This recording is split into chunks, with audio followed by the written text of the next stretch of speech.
Halo guys, gue mau kasih sedikit tips ya. Kalau menurut kalian tips saya ini masuk akal, silahkan kalian jalankan. Tapi sekali lagi tips ini berdasarkan pengalaman pribadi saya dalam mengelola bisnis ya, tanpa merasa sok pinter atau sok hebat dari orang-orang lain, karena masing-masing punya cara sendiri-sendiri. Nah kalau buat saya, yang saya jalankan di perusahaan saya ini, salah satunya teman-teman, ketika saya merekrut karyawan baru, HRD saya instruksikan untuk bertanya, si karyawan yang baru masuk di perusahaan saya itu, dia punya uang nggak untuk minimal untuk pegangan sebulan ke depan operasional, ya, buat dia beli bensin, isi bensin motor, peralatan kerja, kemeja, sepatu dan lain-lain gitu. Kenapa ini penting banget untuk kita sebagai pemilik usaha, pemilik bisnis yang baru merekrut karyawan, ini penting banget untuk kita tanya itu dan kita kasih solusi. Karena waktu wawancara biasanya calon karyawan akan menunjukkan presentasi terbaiknya, ngasih portfolionya yang terbaik, ya, sehingga kita tertarik untuk menerima.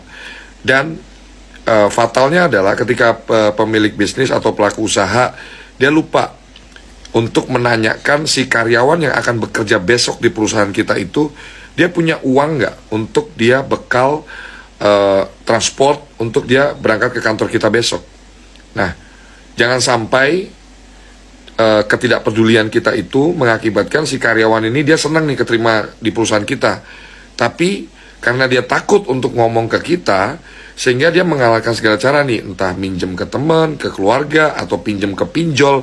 Yang ada hari pertama dia kerja di perusahaan kita, bukannya produktif, bukannya langsung menunjukkan skill terbaiknya, yang ada dia akan kepikiran terus, stres gitu, ya, mikirin, waduh, besok lagi gue berangkat ke kantor minjem siapa lagi ya gitu.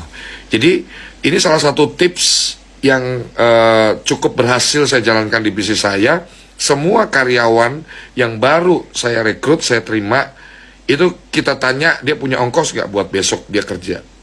Kalau dia nggak ada ongkos untuk kerja, kita support dari perusahaan, supaya di hari pertama dia bekerja udah bisa menunjukkan performa kerja terbaiknya tanpa harus dipusingkan untuk nyari uang bekal untuk dia bekerja di perusahaan kita. Semoga tips dari saya ini masuk akal dan boleh dijalankan buat yang berkenan. Yang tidak berkenan, ya nggak masalah. Sukses ya.